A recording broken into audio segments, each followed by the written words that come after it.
बात कार्यक्रम में आर के गुप्ता के साथ आज हम बात करेंगे स्वास्थ्य सेवाओं पर। आज का मुद्दा है लखनऊ नगर निगम के अस्पतालों का। देश के प्रधानमंत्री जहां स्वास्थ्य सेवाओं को लेकर इतना गंभीर है कि वो चाहते हैं कि देश के किसी भी नागरिक को बिना स्वास्थ्य की सुविधा के न रखा जाए। इसके लिए उन्होंने देश के नागरिकों को 5 लाख रुपए तक का स्वास्थ्य की सुविधा उपलब्ध करवाने के लिए आयुष्मान कार्ड की योजना चलाई और उसको और ज़्यादा लोगों तक पहुंचाने के लिए जो नई स्कीम आई उसमें लोगों तक इस योजना को पहुंचाने के लिए राशन कार्ड धारकों के जिन परिवारों के राशन कार्ड 6 यूनिट के हैं उनको भी आयुष्मान कार्ड बनवाने के लिए राशन कार्ड की दुकानों में ये सुविधा उपलब्ध करवाई है। जहां देश का नेतृत्व, जहां देश की सरकार स्वास्थ्य सेवाओं के लिए इतना प्रतिबद्ध है, वहीं राजधानी लखनऊ का नगर निगम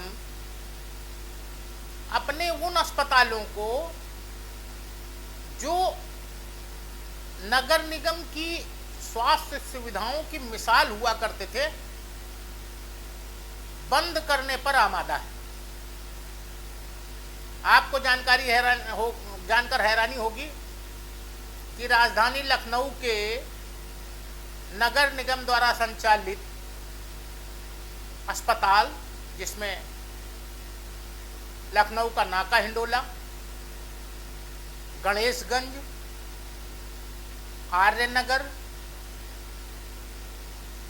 डालीगंज, चौपड़ अस्पताल, उसके साथ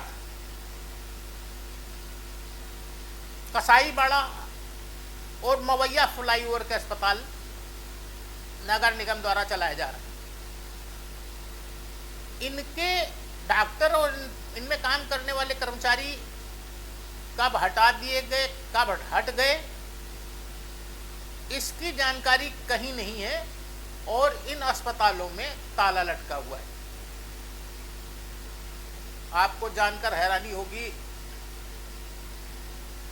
जो बात पता चली है वो सबसे ज़्यादा हैरान करने वाली है, और वो ये कि नगर निगम इन अस्पतालों को बंद करके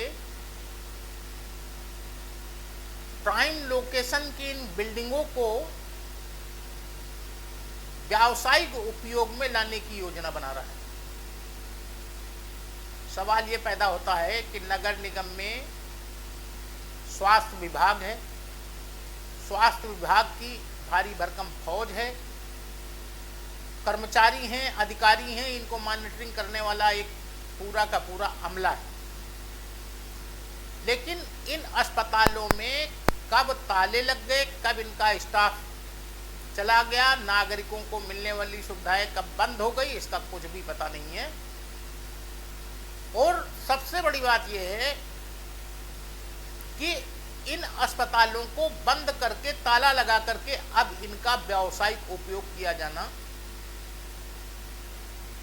जहां जनता के साथ बहुत बड़ा खिलवाड़ है, वहीं स्वास्थ्य के लिए भी इन अस्पतालों का बंद किया जाना बहुत ही दुखद है।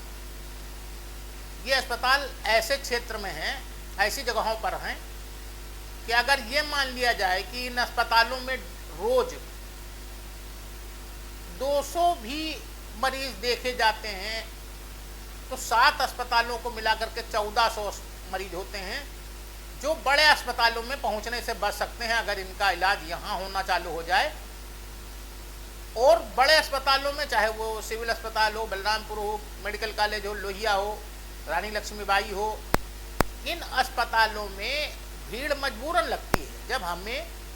जब आदमी को, आम आदमी को स्वास्थ्य की सुविधा उसके आसपास नहीं मिलती है तो मजबूर होकर के उसे दूसरी जगह जाना पड़ता है, बड़े अस्पतालों में जाना पड़ता है। यहाँ तक हमने देखा है कि इन अस्पतालों में छोटे छोटे मर्जों के मरीज, जिनको खांसी है, जिनको बुखार है, सीने में दर्द है, जिनको नजला हो गया है, कहीं हल्की सी चोट लग गई है, तो वो सीधे सीधे बड़े अस्पतालों में भीड़ बढ़ा देते हैं। और भीड़ बढ़ने का कारण भी यही है कि उनको क्षेत्रीय स्तर पर उनका इलाज नहीं हो पाता। नगर निगम की योजना कितनी नुकसानदेह है, स्वास्थ्य के लिहाज से भी, जनता के लिहाज से भी, और स्वास्थ्य संबंधी सेवाओं के लिहाज से भी, इस पर गौर किया जाना जरूरी। दूसरा मुद्दा है, नगर निगम लखनऊ को टोरंटो बनाने का जो सपना दिखाया जाता है लखनऊ वासियों को, उसमें सफाई व्यवस्था तो कितनी धराशायी है, इस पर चर्चा किया जाना, मैं समझता हूं कि उस पर चर्चा करने का कोई विशेष वो नहीं दिखाई पड़ता है, क्योंकि ये लखनऊ नगर निगम के क्षेत्र में रहने वाले हर बंदे को उसका एहसास है, वो आभास है। लेकिन सवाल ये पैदा होता है कि नगर निगम की कार्यप्रणाली सुधरने का नाम ही नहीं ले रही है। वो कभी इस कंपनी को ठेका देने की बात उठाते हैं, उसको ब्लैक लिस्ट करने की बात आती है, कभी उस कंपनी को ठेका देने की बात आती है, कभी उसको ब्लैक लिस्ट करने की बात आती है, यही खेल चला करता है। आज हम बात करते हैं एक ऐसी घटना की जो वास्तव में दिल दहलाने वाली है लखनऊ नगर वासियों के लिए। स्मार्ट सिटी योजना के अंदर लखनऊ शहर में सिटी बसों का संचालन किया जाता है, जिसमें रोज दावे किए जाते हैं कि अब ये सुविधा उपलब्ध कराई जाएगी, इतनी सुविधा उपलब्ध करा दी गई, वो गाड़ी आ गई, वो बैटरी गाड़ी आ गई।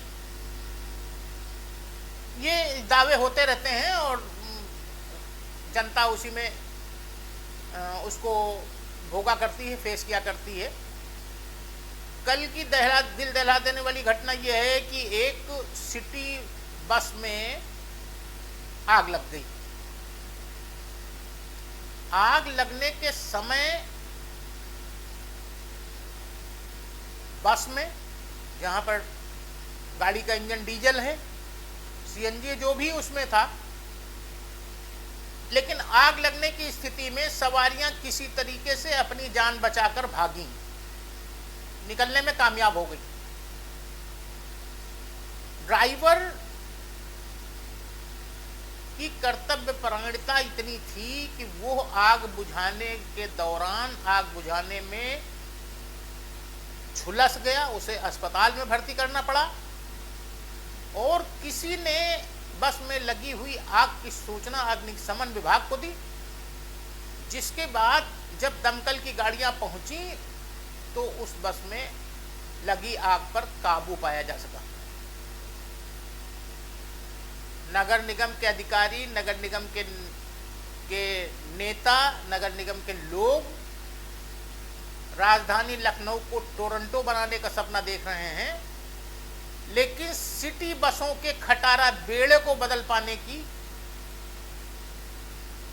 अभी तक नौबत नहीं दिखाई दे पड़ रही है। और तुर्रा ये कि सिटी बस एमडी ने कहा कि चुनाव आयोग की आचार संहिता लागू होने के कारण नई बसों की खरीदारी नहीं हो पा रही है। आचार संहिता खत्म होने के बाद नई बसों की व्यवस्था की जाएगी। आचार संहिता महीना 15 दिन पहले लगी है। अब तक प्रशासन कहाँ सो रहा था। ये गाड़ियां कोई कल की नहीं आई हुई हैं जो खराब हो गई हैं, जो खटारा हो करके रास्ते में बंद हो जा रही हैं, सवारियां उतर करके टिकट का पैसा देने के बाद भी भाग करके दूसरी सवारी को पकड़ने के लिए मजबूर हो रही हैं। उससे पहले कहाँ सो रहा था सिटी बस का मैनेजमेंट। ये एक बहाना और लोगों को समझाना है। आज की बात में बस इतना ही। कल फिर देखिए हमारे साथ एक नए मुद्दे में नए